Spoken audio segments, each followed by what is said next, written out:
یہ سورت شروع ہوتی ہے الحاقہ کے لفظ سے، یہ نکلا ہے حق سے۔ حق کا معنی ہوتا ہے ثابت شدہ چیز، کوئی بھی چیز جو بالکل ثابت ہو، دلائل سے ثابت ہو جائے، مشاہدے سے ثابت ہو جائے، اسے کیا کہتے ہیں؟ حق۔ جو تفسیر کے لیکچر میرے سنتے ہیں نا، انہیں تھوڑی سی گرامر بھی چونکہ آ چکی ہوگی تو ان کے لیے تھوڑی سی بات، یہ اصل میں تھا الحاقہ، ضاربہ کی طرح، ضارب مارنے والا، ضاربہ مارنے والی، قاتل قتل کرنے والا، قاتلہ قتل کرنے والی، تو حاقہ اصل میں تھا حاققہ، ثابت ہونے والی، ثابت شدہ چیز۔ تو الحاقہ ترجمہ کیا ہوا؟ وہ چیز جو ثابت ہونے والی ہے۔ اب انسان پریشان ہوتا ہے کیا اللہ کا اس کلام سے کیا مطلب ہے؟ تو اللہ نے آگے خود ہی فرما دیا مل حاقہ، ماں کا معنی کیا، مل حاقہ کیا چیز ہے؟ یہ خود ہی اللہ نے سوال اٹھایا۔ ایک شے ہے جو ثابت ہو کے رہے گی، جو لازمی ہو کے رہے گی، وہ کیا ہے؟ جب سوال کیا جاتا ہے تو پھر جواب ذہنوں میں آسانی کے ساتھ بیٹھ جاتا ہے۔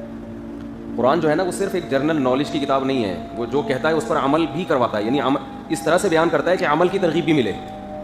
تبھی قرآن کے مضمون میں تکرار بہت ہے، بار بار آیتوں کو ایک ایک مضمون کو ریپیٹ کیا گیا ہے تاکہ لوگوں کو موٹیویشن ملے اس سے۔ تو کیسا بلیغ انداز ہے کہ ایک شے جو ثابت ہو کر رہے گی، ملحقہ، کون سی شے ہے بھائی جو ثابت ہو کے رہے گی، جو لازمی ہوگی؟ وما ادراک ملحقہ، اسی سوال کو اللہ نے اور پکا کر دیا کہ تمہیں کیا خبر کہ وہ کیا چیز ہے جو لازمی ہو کے رہے گی۔ کمال ہے کہ اللہ نے اتنے سارے سوالات اٹھائے، جواب نہیں دیا کہ وہ کیا چیز ہے، اس لیے کہ جو چیز ہو کے رہتی ہے اس کو ہائی لائٹ کرنے کی ضرورت بولیں نہیں ہوتی، اس کی علامتیں اللہ نے بیان کرنا شروع کر دی۔ اے اللہ وہ کون سی چیز ہے جو ہر قیمت پہ ہو کے رہے گی، جو ثابت شدہ حقیقت ہے، جس کا انکار ممکن نہیں ہے، جس کا انکار کریں تو اتنے بڑے بڑے اعتراضات لازم آتے ہیں بنانے والے پر، وہ کیا چیز ہے؟ اللہ فرماتے ہیں یہ وہی ہے کذبت ثمود وعاد بالقارعہ، یہ وہ چیز ہے کہ اس کا ایک نام ہے القارعہ، قرع کہتے ہیں کھٹکھٹانا، جو آپ کے کانوں کو کھٹکھٹائے گی، جو آپ کو بیدار کر دے گی۔ جب ہم نوک کرتے ہیں تو سامنے والا کیا ہو جاتا ہے؟ بیدار۔ فرمایا یہ وہ چیز ہے، قوم عاد اور قوم ثمود نے اس کے وجود کا انکار کیا، یہ وہ چیز ہے جس کی ہم بات کر رہے ہیں۔ اللہ نے یہ نہیں بتایا میں قیامت کی بات کر رہا ہوں، حساب و کتاب کے دن کی بات کر رہا ہوں، اصل میں اس سے مراد ہے قیامت۔ ایک دن قیامت واقع ہو کے رہے گی اور انسانوں کو اپنے اعمال کا حساب دے کے رہنا ہے، مر کے مٹی ہو کے ختم نہیں ہو جانا، حساب کے لیے ایک دن کھڑے ہونا ہے اللہ کے سامنے۔ یہ وہ چیز ہے جو الحاقہ ہے، جو ہو کر رہے گی۔ اللہ کہہ رہے ہیں تمہیں کیا پتا کہ وہ کیا ہے ہونے والی؟ کہا یہ وہی چیز ہے جس کے ہونے کا انکار قوم عاد اور قوم ثمود نے کیا، یہ وہ ہے، اس کی ہم بات کر رہے ہیں۔ یعنی اللہ اشارہ دے رہے ہیں کہ اب تو تمہیں سمجھ میں آ گیا ہوگا کہ کون سی چیز ہے جو بہرحال ہو کر رہے گی۔ آپ جب کسی کو خبر دیتے ہیں نا ایک کام ہے بھائی جو ہونے والا ہے، لازمی ہوگا، تو ایک دم سامنے والے کے کان کھڑے ہو جاتے ہیں، یار کون سا کام ہے جو ہونے والا ہے؟ بہت بڑی خبر دی جاتی ہے، جیسے 30واں پارہ جب شروع ہوتا ہے تو اس میں بھی یہی انداز ہے اللہ کا، عما یتساءلون، یہ لوگ کس چیز کے بارے میں آپ سے پوچھتے ہیں؟ اعتراض کر رہے ہیں یہاں پر، عن النبأ العظیم، ایک بہت بڑی خبر ہے جس کے بارے میں یہ آپ سے پوچھ رہے ہیں۔ وہ خبر بھی ہے قیامت کا وقوع۔ ہم جب خبریں سنتے ہیں، آج یہ ہو گیا، آج وزیر اعظم کا یہ بیان، اپوزیشن کا یہ بیان، آج اتنے حادثے سے لوگ مر گئے، آج اتنے زلزلہ آ گیا، یہ ہو گیا، وہ ہو گیا، ان تمام خبروں میں سب سے بڑی اور اہم خبر وہ ہے جو پیغمبروں نے اللہ کے بندوں کو دی ہے۔ وہ خبر ہم کیوں سنتے ہیں؟ جو چیز ہم نے دیکھی نہیں ہوتی ہم خبر کے ذریعے علم حاصل کرتے ہیں، اپنی آنکھوں سے ہم نے وہ کام دیکھتا۔ ہم اخبار کیوں پڑھتے ہیں؟ یار دیکھیں، ہم تو سارا دن شہر میں نہیں گھومے، تو دیکھیں کل کیا ہوا ہے سارا دن، بھائی یہ ہو گیا، یہ ہو گیا، فلانا ہو گیا، فلاں نے خودکشی کر لی، فلاں کے ساتھ یہ ہو گیا، طالبان نے اتنے علاقوں پہ قبضہ کر لیا ہے، بھائی فلاں جگہ لڑائی ہو رہی ہے، یہ خبریں ہوتی رہتی ہیں نا، کیوں ہم دیکھ نہیں رہے یہ سب اپنی آنکھوں سے؟ تو خبر کا مطلب کیا ہوتا ہے؟ وہ چیز جو آپ کی نظر سے اوجھل ہے تو آپ دوسروں سے سن کے علم حاصل کر رہے ہو۔ وہ خبر کبھی چھوٹی ہوتی ہے، کبھی آپ کے لیے بہت زیادہ امپورٹنٹ ہوتی ہے، بڑی ہوتی ہے، کبھی تو آپ کے لیے وہ خبر بہت چھوٹی ہے۔ مثال کے طور پر خبر آئی کہ جی کراچی کے گٹر حسب حال ابل رہے ہیں، خبر ہے بھائی، یہ تو بچپن سے سنتے آ رہے ہیں، کراچی کے گٹروں پہ ڈھکن بہت سے علاقوں میں نہیں ہے، سنتے رہتے ہیں، اس میں اتنے آدمی بارش میں بجلی کے کھمبے سے چپک کے ہلاک ہو گئے، نارمل خبر ہے۔ ابھی بھی بارش ہوئی ہے نا کراچی میں، تو چپکے ہوئے لوگوں کی تصویریں آ رہی ہیں، کوئی بیچارہ تار سے الٹا لٹکا ہوا ہے، کوئی بیچارہ بائک والا کھمبے سے ٹکرا کے شہید ہو گیا، یہ تو آ رہی ہیں خبریں۔ تو یہ ایک عام آدمی کے لیے کیا ہے یہ خبر؟ نارمل، لیکن جو ان کے لواحقین ہیں ان کے لیے یہ خبریں بہت قیامت بن کے گزرتی ہیں ان کے اوپر، کہ بھائی فلاں کا رشتہ دار کو خبر ملے گی تو اس کے لیے بہت بڑی ہوگی۔ بعض خبریں ایسی ہوتی ہیں کسی کے لیے چھوٹی کسی کے لیے بڑی, اور بعض ایسی ہوتی ہیں جو سب کے لیے چھوٹی خبریں ہوتی ہیں. کراچی میں موسلا دھار بارش ہوئی, یہ ایک ایسی خبر ہے جو سب کے لیے کوئی بڑی خبر نہیں ہے بھائی, یہ تو ہوتی ہے موسلا دھار بارش تو, لیکن کچھ خبریں ایسی ہوتی ہیں جو تمام دنیا کے تمام انسانوں کے لیے اہم, اور اہم بھی کم نہیں ہے, بے انتہا اہم ہے, اس سے زیادہ اہم کوئی خبر ہو نہیں سکتی. تو آپ بتاؤ اس سے بڑی کوئی خبر ہوگی؟ یعنی ایک تو یہ خبر ایسی ہے کہ آپ کے لیے نہیں امپورٹنٹ, بعض خبریں آپ کے لیے امپورٹنٹ ہیں, میرے لیے ان کی کوئی ویلیو نہیں ہے. بعض خبریں امریکہ کے لیے بہت اہم ہیں, پاکستان کے لیے اہم نہیں ہے. بعض خبریں جاپان کے لیے بہت اہم ہیں, فرانس کے لیے اہم نہیں ہیں. بعض خبریں انڈیا کے لیے بہت اہم ہیں, چین کے لیے اہم نہیں ہے. لیکن بعض خبریں ایسی ہیں جو چین کے لیے بھی, امریکہ کے لیے بھی, پاکستان کے لیے بھی, گورے کے لیے بھی, کالے کے لیے بھی, اور غریب کے لیے بھی, امیر کے لیے بھی, مرد کے لیے بھی, عورت کے لیے بھی. ایسی کوئی خبر ہوتی ہے؟ ایسی کوئی خبر نہیں ہوتی کہ جو سبھی کے لیے اہم ہو. مثال کے طور پر اگر یہ خبر آ جائے کہ بھائی دنیا تباہ ہونے والی ہے, تو یہ خبر بھی سب کے لیے امپورٹنٹ نہیں ہے. جو لوگ خودکشی کرنا چاہتے ہیں وہ اس خبر سے پریشان نہیں ہوں گے, بلکہ خوش ہو جائیں گے, چلو خود ہی ہو رہی ہے تباہ. لیکن اللہ جو خبر دے رہا ہے نا, اللہ وہ ایسی خبر ہے جو پیغمبروں کے ذریعے اللہ خبر دے رہے ہیں کہ وہ ساری دنیا کے سارے انسانوں, سارے ملکوں, سارے سائنسدانوں, سارے ڈاکٹروں, سارے انجینئروں, سارے فلاسفرز, سارے مرد, ساری عورتیں, ساری قومیں, صحت مند ہوں, بیمار ہوں, غریب ہوں, امیر ہوں, خوبصورت ہوں, بدصورت ہوں, ہر ایک کے لیے امپورٹنٹ بھی ہے, اور اتنی امپورٹنٹ ہے کہ اس سے زیادہ اہم کوئی خبر ہو نہیں سکتی. اس لیے اللہ اس خبر کو جب بیان کرتے ہیں تو ایسی سرخیاں لگاتے ہیں اس کے اوپر, الحاقہ, وہ ہو کے رہے گی. ملحاقہ, کون سی چیز ہے جو ہو کے رہے گی؟ وما ادراک ملحاقہ, تمہیں کیا خبر کہ وہ کیا ہے؟ اللہ فرماتے ہیں میں نہیں بتاؤں گا کہ وہ کیا خبر ہے, میں اس کی صفات بیان کروں گا کہ اتنی امپورٹنٹ خبر ہے کہ اس کے جھٹلانے والوں کو میں نے معاف نہیں کیا, ان کو تباہ و برباد کیا, پوری پوری قوموں کو اٹھا کے پٹھائے. تو اس خبر میں جو ہولناکیاں ہیں اور اس واقعے میں جو ہولناکیاں ہیں اس کا اندازہ لگا لو وہ کیسی ہوں گی. خبر کی اہمیت کا اس سے بھی پتہ چلتا ہے کہ اس خبر کی تصدیق جو انکار کرنے والے ہیں نا, ان کو بھی معاف نہ کیا جائے. تو یہ بہت ہی اہم خبر ہوتی ہے کہ اتنی اہم خبر کو آپ ویلیو نہیں دے رہے اور آپ اس کو کیا کر رہے ہو, انکار کر رہے ہو. دیکھو کوئی بھی خبر آپ کے پاس جب آتی ہے, آپ بولو میں نہیں مانتا ایسا ہوا ہے, تو سامنے والے کو طیش آئے گا ہے بھائی, نہیں آئے گا. وہ کہے گا یار ہماری بلا سے ہوا ہو. جیسے کوئی کہے کہ بھائی کراچی میں کرنٹ لگنے سے لوگ مر گئے, کہ نہیں 10 لوگ نہیں مرے, 5 مرے ہیں. اب اس پہ کوئی پھٹا تھوڑی ہو جائے گا, کیا خیال ہے؟ کچھ جھگڑا ہو جائے, تو 10 کہہ رہے میں 5 آیا, میں ثابت کر کے دکھاؤں گا. بھائی ایسی خبر ہے, کوئی مانے ٹھیک ہے, نہیں مانے تو بھائی اس کا خیال ہے کہ نہیں ہوگا. لوگ ان چیزوں پہ لڑتے نہیں ہیں. لیکن اگر کوئی ایسی خبر شائع ہو کہ آپ اس کو نہیں مان رہے اور اس بیس پہ نہ ماننے والے کو تباہ کر دیا جائے کہ ماننا ہے, یہ خود اس کی علامت ہوتی ہے کہ یہ خبر معمولی نہیں ہے. یہ کون سی خبریں ہوتی ہیں؟ جن کا عملی زندگی سے تعلق, کوئی ایسی خبر دی جا رہی ہے جس کا ہماری پریکٹیکل لائف پہ اثر پڑ رہا ہے اور آپ اس خبر کا انکار کر رہے ہو, پھر سامنے والے کو غصہ آئے گا. آپ نے کسی کو خبر دی کہ بھائی میری جو امانت تمہارے پاس ہے نا 1 لاکھ روپے, وہ سلیم کے پاس نہ رکھوا دینا, وہ لے کے بھاگ سکتا ہے.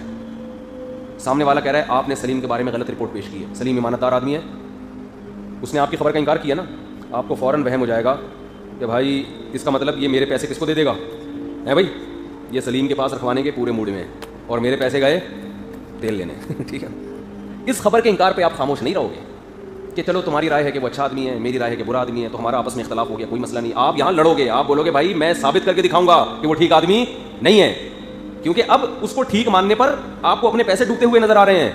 قیامت کی خبر ایک ایسی خبر ہے کہ اس کے وجود کو ماننے والی کی زندگی بالکل اپوزٹ چلتی ہے, اور جو اس کا انکار کرنے والے ہیں ان کی زندگی بالکل دوسری سمت میں چلتی ہے. دونوں میں 90 ڈگری کا فرق ہوتا ہے, ایک ادھر کو جا رہا ہے, دوسرا بالکل اس کے اپوزٹ جا رہا ہوتا ہے.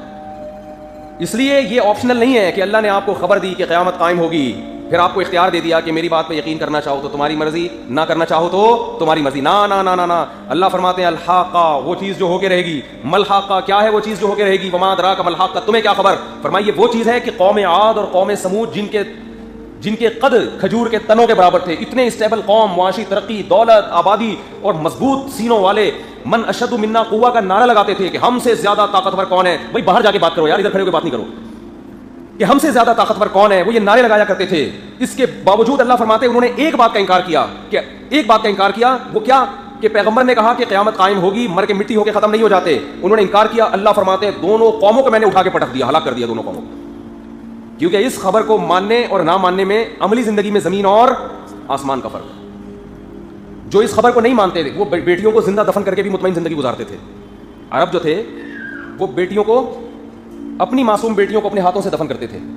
کیوں؟ ان کا خیال یہ تھا کہ اس کا ہم سے قصاص لینے والا بولو کوئی بھی نہیں, کون پوچھے گا ہم سے, قرآن نے کہا قیامت آئے گی. وَإِذَا الْمَوْءُودَةُ سُئِلَتْ, زندہ دفن کی ہوئی بچی کو اکھاڑ کے اللہ اپنے سامنے لا کے کھڑا کرے گا اور کہے گا بِأَيِّ ذَنبٍ قُتِلَتْ, بتا تجھے کس جرم میں قتل کیا گیا, لا اپنے قاتل کو میرے سامنے کھڑا کر, میں پوچھوں گا اس سے اس کا کیا جرم تھا جس کی وجہ سے اس کو تو نے مٹی میں دفن کیا ہے.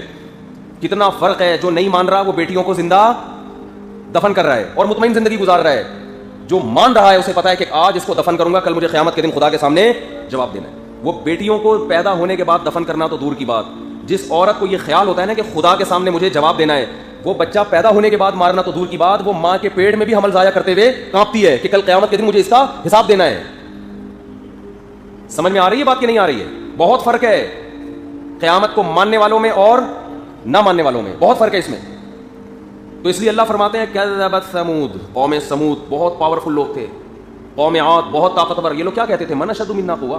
جب پیغمبر نے ان کو بتایا نا کہ تم مر کے مٹی ہو کے ختم نہیں ہوتے, ایک دن آئے گا اسی مٹی کو دوبارہ انسان بنا کے اللہ اپنے سامنے کھڑا کرے گا, حساب لے گا. تو سب سے پہلے تم سے یہ پوچھے گا کہ یہ پتھر کی مورتیاں تمہاری کیا لگتی تھی جن کے سامنے تم سر جھکاتے تھے.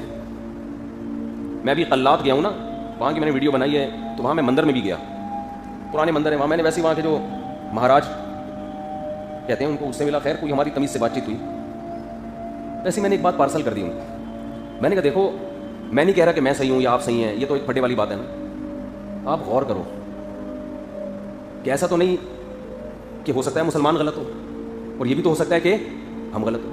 تو تحقیق کرو, یہ تو نہیں کہ جس گھر میں پیدا ہو گئے بس اسی پہ چلتے چلے جا رہے ہیں. قوم عاد قوم سمود کیا کر رہی ہے, پتھر کے بنے ہوئے بتوں کو پوجتی ہے. پیغمبر نے کیا کہا کہ دیکھو جب تک اللہ کے سامنے جواب دہی کا خوف نہ ہو نا, صرف دلائل سے بات سمجھانا ممکن نہیں ہے. انسان نہ اپنے نفس کو مطمئن کرنے کے لیے بہت ہوشیاری سے دلائل کے تانے بانے ملا کے اپنے آپ کو مطمئن کر لیتا ہے. جو صبح شام رشوت لیتے ہیں نا, رشوت, وہ کبھی نہیں کہتے کہ یہ حرام ہے, کہتے ہیں چائے پانی کا خرچہ ہی, وہ کہتے ہیں مجبوری ہے, تنخواہیں کم ہیں جس کی وجہ سے گزارا نہیں ہوتا, ہمیں لوگوں سے پیسے لینے پڑتے ہیں. دلائل کی دنیا میں آپ مناظرہ کر لو, رشوت خور سے بھی نہیں جیت سکتے آپ. جو لڑکوں سے بدفعلی کر رہا ہے, آپ دلائل کی دنیا میں اس کو ثابت کر کے دکھاؤ کہ یہ غلط ہے, نہیں کر سکتے آپ. کہے گا کیا مسئلہ, اس میں کسی کو تکلیف تھوڑی دے رہا ہوں میں, وہ راضی میں راضی, تو کیا ہے, کتنا غلیظ اور پلید عمل اس پہ تہذیب کا. میں نے کل بیان ایک جگہ ہوا ہے کہ اللہ نے بڑی ایک اہم بات دماغ میں ڈالی کہ دیکھو عجیب بات یہ ہے کہ ساری دنیا اس بات پر متفق ہے کہ تہذیب یافتہ ہونا اچھا کام ہے, بد تہذیبی ہونا بری بات ہے یا نہیں ہے؟ بھائی ہاں ہوں ہی نا گھوم سے ہلایا گا, میں ویسے تپا ہوا ہوں بہت زیادہ, بعض حالات ایسے گزرتے ہیں آدمی تپا ہوا ہوتا ہے. تھی کہ دیکھو اللہ تعالیٰ نے کیا بات چل رہی تھی, اتنا اچھا بیان کیا. ہاں میں یہ عرض کر رہا تھا کہ دیکھو بد تہذیبی ایک ایسا جرم ہے جو ساری دنیا اس کو اچھا نہیں سمجھتی ہے نا. تہذیب مہذب ہونا یہ ساری دنیا مانتی ہے کہ اچھا کام ہے, کیا خیال ہے. لیکن جن کا آخرت پہ یقین نہیں ہے نا, انہوں نے ایسی بد تہذیبیاں اپنے معاشرے میں عیاشی کی نیت سے داخل کی ہیں کہ برباد ہو گئے. ایسی بد تہذیبیاں. اگر آخرت پر یقین ہوتا ہے نا کہ ہمیں اللہ کے سامنے جواب دینا ہے, پھر انسان دو نمبری نہیں کرتا. وہ کہتا ہے یار مخلوق سے بچ جاؤں گا, خدا سے نہیں بچ سکتا. بہنوں سے جو وراثت معاف کرواتے ہیں, اگر صرف دنیا کے قانون کو فالو کرنا ہے, دنیا کے قانون کو فیس کرنا ہے, عدالت کو فیس کرنا ہے, تو جب میت ہوتی ہے نا, بہنیں رو رہی ہوتی ہیں, اس وقت انگوٹھے بھی لگوا لو جائیدادوں پہ اور سگنیچر بھی کروا لو. لوگ کرواتے ہیں کہ نہیں کرواتے؟ ادھر جنازہ پڑا ہوا ہے باپ کا, بھائیوں کو خیال آتا ہے کہ بعد میں تو بہنیں ہوشیار ہو جائیں گی, لوگ سکھا دیں گے. ہم نے بہت سنا ہے یہ, شکر ہے اپنے خاندانوں میں دیکھا نہیں الحمدللہ, لیکن سنا بہت ہے کہ لوگوں کے یہاں ایسا ہوتا ہے, بعض لوگوں کے یہاں. تو کیا کر رہے ہوتے ہیں, ادھر میت پڑی ہوئی ہے, لوگ عورتیں رو رہی ہیں جنازے پہ, تو بھائی بعض شرارتی کیا کرتے ہیں, یا یتیم بچے ہوتے ہیں تو چاچے مامے یہ کام کر لیتے ہیں. کیا کرتے ہیں, اسی وقت لا کے ساری پراپرٹی پہ سائن وائن کروا کے انگوٹھے لگا کے ساری کس کے نام کر لی, اپنے نام. وہ بیچارے رونے دھونے میں ان کو پتہ ہی نہیں ہوتا کہ کیا ہو رہا ہے. ان کو بتا دیں بھائی یہ ضروری ہے دفنانے کے لیے, قبر کے کاغذات پہ سائن ہو رہا ہے. اب اس میں تھوڑی عورتوں میں بیچاری اتنی سمجھ ہوتی ہے. تو عدالت میں اب وہ لڑکیاں کیس نہیں کر سکتی, ان کے انگوٹھے لگے ہوئے ہیں, ان کے ٹھپے لگے ہوئے ہیں, ان کے سائن ہوئے ہیں. ایسے بہت لوگوں نے جائیدادیں پی ہیں, میرے علم میں ہے, بہت لوگ پیتے ہیں اس طرح سے جائیدادیں, اور پھر وہ بہلا پھسلا کے نا. لیکن جس کو آخرت کا خوف ہوگا وہ کبھی بھی یہ حرکت سے پتہ ہے کہ یہ دنیا کی عدالت تو کچھ بھی نہیں ہے. وہ خدا جو مردہ بچی کو اٹھا کے کھڑا کر دے گا, جس کا کوئی پوچھنے والا تھا ہی نہیں, تو وہ میری بہنوں کو نہیں عدالت میں لا کے کھڑا کرے گا کہ بتا تیرے بھائی نے کس بیس پہ تیری وراثت کھائی تھی اور تجھ سے سائن کیسے کروا لیے تھے اس نے. میں نے جو بہن کا حصہ قرآن میں بیان کیا تھا وہ دینے کے لیے بیان کیا تھا, معاف کروانے کے لیے بیان نہیں کیا تھا. وہ تو اس لیے تھا کہ ان کو دیا جائے. بھائی کو اس لیے حصہ اللہ نے دیا کہ بہنیں معاف کروائیں, بہنیں بھائی سے معاف کروائیں. بتاؤ اللہ میاں نے یہ کہا للذکر مثل حظ الانثیین, لڑکے کو 2 لاکھ ملیں گے, لڑکی کو 1 لاکھ. تو لڑکے کو جو 2 لاکھ ملیں گے اس لیے کہ وہ معاف کروا کے بہن 3 لاکھ پورے رکھ لے. بولتے کیوں نہیں؟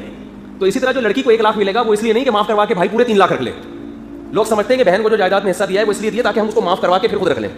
اور بھائی کو بھی اس لیے دیا ہے کہ وہ اس کو ملے گا, بہن کو بھی اس لیے دیا ہے کہ وہ اس کو ملے گا, وہ معاف کروانے کے لیے نہیں دیا.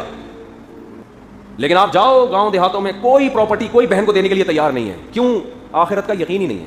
اگر یقین ہے بھی تو اتنا استحزار نہیں ہے جتنا ہونا چاہیے منافقین کی طرح کہ شاید آخرت ہو جائے. اچھا ایک بڑا فالٹ, یہ تہذیب اور بد تہذیبی کی بات میں نے کمپلیٹ کرنی ہے, بہت اہم ہے. ایک بہت بڑا فالٹ مسلمان میں پتہ ہے کیا آ گیا ہے, جس کا آخرت پر یقین بھی ہے نا, یا تو یقین ہی نہیں ہوتا ہے. بہت سے لبرل, نام نہاد لبرل کا آخرت پہ یقین ہی نہیں ہے. وہ کہہ رہے ہیں بس یہ سیاسی مذہب نا موٹیویشن کے لیے ایک سیاسی باتیں کرتا ہے کہ مر کے ختم نہیں ہوتے, آخرت میں ہوگے تاکہ لوگ نماز روزے میں لگے رہیں. یہ بعض غیر مسلم اس بات کے بھی قائل ہیں کہ محمد صلی اللہ علیہ وسلم, محمد ابن عبداللہ, وہ ایک بہترین انسان تھے, اور وہ یہ بھی کہتے ہیں کہ انہوں نے انسانیت کو سدھارنے کے لیے یہ طریقہ نکالا تھا کہ میں پیغمبر ہونے کا دعویٰ کرتا ہوں, جہنم کی آگ سے ڈراتا ہوں, جنت اور کہ یتیم کا مال کھانے سے. یہ تو اصل میں ایسا ہے کچھ بھی نہیں, لیکن ان کی نیت اچھی تھی. انہوں نے یہ اپنے فائدے کے لیے نہیں کیا بلکہ انسانیت کو فائدہ پہنچانا. کیونکہ نبی صلی اللہ علیہ وسلم کی جتنی تعلیمات ہیں وہ تو غیر مسلم بھی دیکھتا ہے کہ یار وہ تو ساری انسانیت کے فائدے کے لیے, نبی کے اپنے فائدے کے لیے تو اس میں کچھ بھی نہیں ہے.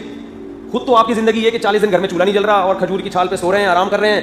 آج میں مشکات پڑھاتا ہوں نا جامعۃ رشید میں, ایک حدیث سامنے آئی کہ مزر قبیلے کے کچھ لوگ رسول اللہ صلی اللہ علیہ وسلم سے ملنے کے لیے آئے.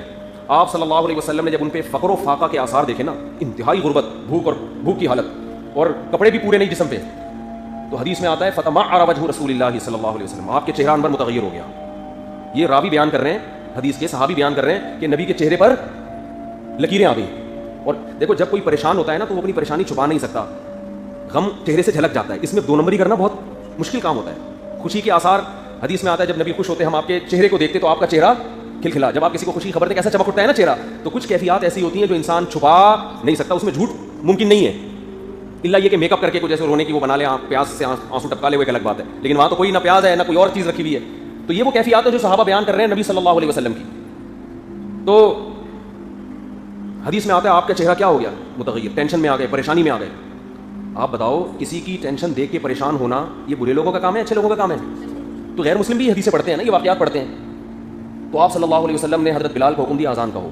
نماز قائم ہوئی, آپ ممبر پہ کھڑے ہو کے آپ نے خطبہ دیا, اور آپ صلی اللہ علیہ وسلم نے فرمایا, سورہ حشر کی آیات تلاوت کی, وَلْتَنظُرْ نَفْسٌ مَا قَدَّمَتْ لِغَدٍ یا ایھا الذین آمنوا اتقوا اللہ, لوگوں اللہ سے ڈرو, یا ایھا الناس اتقوا ربکم, یہ والی آیتیں بھی پڑھی سورہ نساء کی, اے لوگوں اپنے رب سے ڈرو. اور سورہ حشر کی آیتیں بھی پڑھی کہ اللہ سے ڈرو, وَلْتَنظُرْ نَفْسٌ مَا قَدَّمَتْ لِغَدٍ, اور ہر نفس کو چاہیے وہ دیکھے کل کے لیے کیا جمع کر رہا ہے. تو ان کی قبیلے کے لوگوں کی حالت دیکھو, آخرت کمانے کا بہترین موقع ہے, کل کے لیے دیکھو کیا کر رہے ہو. صحابہ کرام کوئی کھجورے لے کر آ رہا ہے, کوئی کپڑے لے کر آ رہا ہے. ایک صحابی اتنا بڑا تھیلا لے کر آئے گھر سے کہ ان کے ہاتھ سے وہ چھوٹ گیا, تھیلا اتنا بھاری تھا, یعنی ان قبیلے کے لوگوں کو کھلانے کے لیے. تو یہ نبی اپنے لیے مانگ رہے ہیں یا ان لوگوں کے لیے؟ ان لوگوں. پھر آپ نے فرمایا کسی کے پاس کچھ بھی نہیں ہے, وَلَوْ بِشِقِّ تَمْرَةٍ, کھجور اگر آدھی کوئی لا سکتا ہے نا, کوئی غریب اتنا ہے کہ 2 کھجوریں اس کے گھر میں ہیں, تو ایک کھجور کو توڑ کر آدھی کھجور ان کو لا کے دے دے, تاکہ کل قیامت کے دن اللہ کے عذاب سے بچ سکے. وہ کہہ سکے کہ اللہ میں نے کچھ غریب لوگ دیکھے تھے جن کی یہ حالت تھی, تو مجھ سے یہی ہو سکا, میں نے یہی کر لیا. کیسی موٹیویشن ہے کہ نہیں ہے, کیسی زبردست ترغیب ہے. پھر جب ان کو سیر ہو گئے وہ لوگ, ان کو اتنا مال مل گیا, ان کی ضرورت پوری ہوئی, تو آپ صلی اللہ علیہ وسلم اتنا خوش ہوئے, فرمایا الدال علی الخیر کفاعلہ, فرمایا جو نیکی کی رہنمائی کرتا ہے وہ ایسے جیسے اس نے نیکی کی ہو. یعنی خوشی کا اظہار کیا کہ میں نے تمہیں صدقے کی ترغیب دی تو مجھے بھی صدقے کا پورا پورا ثواب ملے گا, یعنی اللہ نے میرے لیے بھی اجر لکھ دیا ہے. تو یہ غیر مسلم بھی یہ چیزیں پڑھتے ہیں پوری سندوں کے ساتھ. یہ بھی نہیں کہا جا سکتا کہ یہ واقعہ غلط ہے, یہ مسلمانوں نے گڑھا ہوا ہے. او بھائی ایک چیز گڑھی جاتی ہے, 2 چیز پوری سندوں کے ساتھ, ہزاروں حدیثیں کون بیٹھ کے گڑھے گا؟ اور وہ بیان کرنے والا کوئی مصر میں بیٹھا ہے, کوئی جناب مدینہ میں بیٹھا ہے, کوئی کوفہ میں, کوئی بصرہ میں, کہاں سے حدیثیں ہمارے پاس مختلف سندوں سے جمع ہو رہی ہیں. پھر جن سندوں سے ہو رہی ہیں ان سندوں کے راویوں کے حالات کتابوں میں لکھے ہوئے ہیں, ان کے بارے میں ان کے علاقے کے لوگوں کے تبصرے. ایسا اللہ نے اپنے حبیب کی حدیث صلی اللہ علیہ وسلم کی حدیثوں کے جمع کرنے کا انتظام کیا ہے کہ جب کوئی غیر مسلم بھی پڑھے گا وہ انتہائی بدبخت ہوگا تو کہے گا یہ جھوٹے واقعات ہیں. ذرا سی بھی اس میں شعور ہوگا نا, وہ کہے گا یار اتنے سارے لوگ اتنے مختلف جگہوں پر اتنے بڑے جھوٹ پہ جمع نہیں ہو سکتے کہ وہ بھی جھوٹ بول رہے ہیں, وہ بھی جھوٹ بول رہے ہیں. کہاں تک ہوں گے ایک راوی کے حالات. ہم جب حدیث بیان کر رہے ہیں کہ صحابی نے کہا, غالباً عبداللہ بن مسعود رضی اللہ تعالیٰ عنہ تھے حدیث کے راوی, ہم جب کہہ رہے ہیں کہ ان صحابی نے کہا کہ نبی نے یوں کیا ہے, تو غیر مسلم پوچھ سکتا ہے تمہیں کیسے پتا چلا ان صحابی نے کہا ہے؟ تو ہم بتائیں گے, پوری سند پیش کریں گے اس کے سامنے کہ کتاب یہ ہے, حدیث کے مؤلف نے فلاں سے حدیث سنی, انہوں نے فلاں سے. وہ کہے گا یہ فلاں ہو سکتا ہے فرضی لوگوں, یہ ہو ہی نہیں. ہم کہیں گے آؤ ہم ان کے حالات پر الگ سے کتابیں لکھی ہوئی ہیں, یہ فلاں یہ ہے, اس کا یہ نام ہے, اس کے باپ کا نام یہ تھا, یہ فلاں جگہ پیدا ہوا, فلاں جگہ اس کی موت ہوئی, اس کے فلاں استاد تھے, فلاں اس کے شاگرد تھے, اتنے لوگوں سے علم حاصل کیا ہے. اور اس زمانے کے علماء کا اس شخص کے بارے میں تبصرہ, یہ ایک چیز ہمارے پاس کیا ہے, محفوظ ہے. ایک راوی کی نہیں, ہر راوی کی. اس کے بعد یہ بات کہنا غلط ہے کہ محمد صلی اللہ علیہ وسلم کی جو اعمال اور اقوال ہمیں ملتے ہیں وہ گڑھے ہوئے ہیں. اتنی حفاظت کا کسی تاریخ کی کسی کتاب کا ایسی حفاظت کا انتظام نہیں ہوا. اگر یہ خبر غلط ہے نا تو بھائی پھر دنیا میں کسی خبر پہ بھی اعتماد نہیں کیا جا سکتا, یہ تو ممکن نہیں ہے. ہم تو بتا رہے ہیں کہ نبی سے فلاں صحابی نے سنا, پھر ان سے فلاں تابعی نے, اور پھر ایک تابعی نہیں اور بھی ہے جو کہہ رہے ہیں ہم نے بھی یہ سنا ہے, ہم نے بھی یہ سنا ہے, اور ایک تابعی دمشق میں ہے, دوسرا مصر میں ہے, تیسرا کوفہ میں ہے, وہ کہہ رہے ہیں میں نے بھی کوفہ جا کے سنی ہے. آج ایک اور حدیث ہم نے پڑھی, حضرت ابو درداء رضی اللہ تعالیٰ عنہ کے پاس ایک تابعی مدینہ سے چل کر آئے دمشق میں, اور کہنے لگے میں نے سنا ہے کہ آپ نبی سے منسوب ایک حدیث بیان کرتے ہیں, اللہ کی قسم صرف وہ ایک حدیث آپ سے سننے کے لیے میں مدینہ سے چل کے آپ کے پاس آیا ہوں. میں طلبہ سے کہہ رہا تھا دیکھو مشکات میں یہ جو آج ہم بیٹھ کے حدیث پڑھا رہے ہیں, ہم تو یہاں بیٹھ کے پڑھا رہے ہیں, یہ ایک حدیث, صرف ایک حدیث ہمارے پاس اتنی محنت سے آئی ہے کہ مدینہ سے ایک شخص اونٹوں پہ گھوڑوں پہ پیدل چلائے شام پہنچائے, کتنا لمبا سفر. اور ابو درداء صحابی رسول جو دمشق میں بیٹھے ہوئے تھے, کیونکہ جہاد ہو رہا تھا, اسلامی سلطنتیں پھیل رہی تھی, صحابہ دنیا میں پھیل گئے تھے, دمشق جا کے ان سے ایک حدیث سننے کے لیے آئے کہ آپ نبی سے وہ حدیث جو بیان کرتے ہیں میں چاہتا ہوں میں براہ راست سنوں, تاکہ میں اپنے شاگردوں کو بتاؤں کہ میں نے ابو درداء سے براہ راست سنی ہے.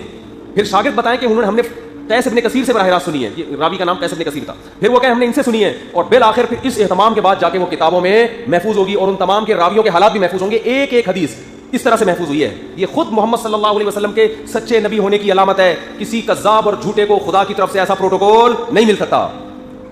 اللہ کہتے ہیں کہ محمد صلی اللہ علیہ وسلم, تم یہ کہتے ہو معاذ اللہ پر جھوٹ باندھتے ہیں, ان کی شخصیت جھوٹی نبوت تو دور کی بات, ایک بات بھی ہماری طرف غلط منسوب کر دینا تو ہم ان کا دایاں ہاتھ پکڑ کے ان کی شہرت کاٹ ڈالیں. کیوں؟ ان کی شخصیت کو ہم نے ایسا بنا دیا ہے کہ یہ جو کہیں گے لوگ سمجھیں گے یہ کس کا کلام ہے, اللہ کا. تو یہ عام انسانوں کی طرح نہیں ہے کہ جو کہہ دیں, نا نا نا, ان کی شخصیت کو ہم نے ایسا بنا دیا ہے, ایسا صادق اور امین کی مہر ان پر لگ چکی ہے کہ اب اگر یہ ایک بات بھی ہماری طرف غلط منسوب کریں گے تو ہم ان کو پنپنے نہیں دیں گے. ہاں کوئی بھنگی چرسی اٹھ کے دعویٰ کرے نبوت کا تو وہ تو لوگوں کا قصور ہے نا کہ اس کو مان کیوں رہے ہو. دیکھو جب کوئی سفیر کسی ملک سے آئے, دیکھنے میں سفیر لگ رہا ہو, اس کے پاس کارڈ بھی ہو, اس کے پاس ثبوت بھی ہو کہ میں امریکہ کا سفیر ہوں, پھر الٹی سیدھی باتیں کرے, امریکہ چھوڑے گا اس کو؟ اور وہ جھوٹا سفیر پھر بھی نہیں چھوڑے گا, فوراً برات کا اعلان کرے گا میرا اس سے کوئی تعلق نہیں ہے. لیکن ایسے کوئی بھنگی اٹھ کے بولے مجھے امریکہ نے بھیجا ہے, مجھے اوباما نے, کیا نام ہے آج کل نئے صدر کا نام پتہ نہیں کیا ہے, خیر جو بائیڈن نے بھیجا ہے, مجھے دھوتی بنیان میں آیا, جو بائیڈن نے مجھے بھیجا ہے عمران خان سے میری ملاقات کروا دو. عمران خان امریکہ سے فون کر کے پوچھے گا یہ تمہارا بندہ ہے بھی کہ نہیں ہے, بولو. بولے گا چھوڑو یار پتہ نہیں کون اٹھ کے آ گیا. تو یہ قادیانی دلیل دیتے ہیں کہ قرآن کہتا ہے کہ محمد صلی اللہ علیہ وسلم اگر ہماری طرف ایک معاذ اللہ جھوٹ بھی بولے معاذ اللہ تو ہم ان کی شہر کاٹ ڈالیں. تو مرزا اگر جھوٹا نبی ہوتا تو وہ تو صبح شام معاذ اللہ پھر جھوٹ بول رہا ہے, اس کو تو کچھ بھی نہیں ہوا.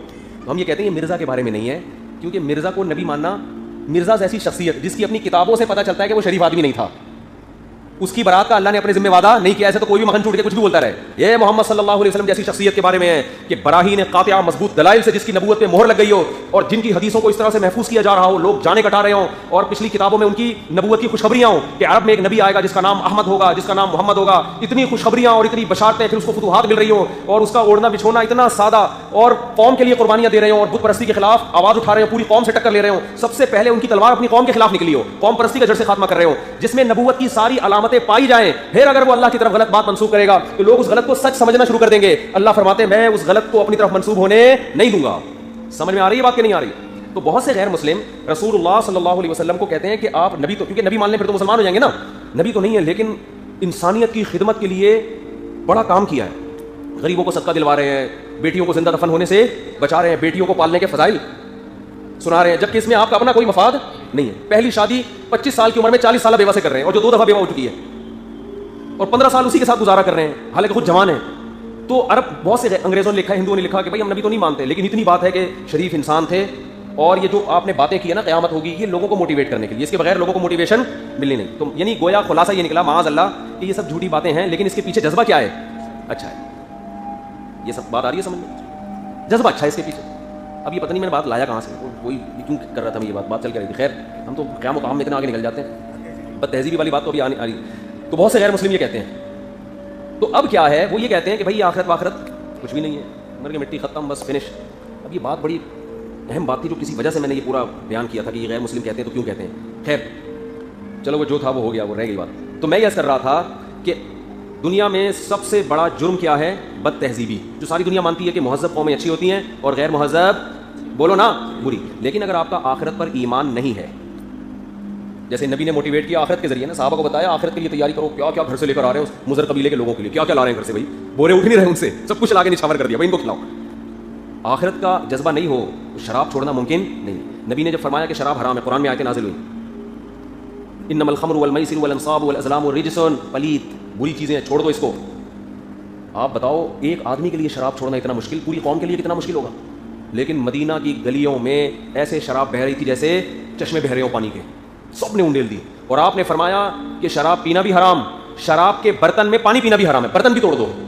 جو شراب کے برتن تھے نا, کیا مطلب, تاکہ گناہ کی یادگار بھی کیا ہو جائے.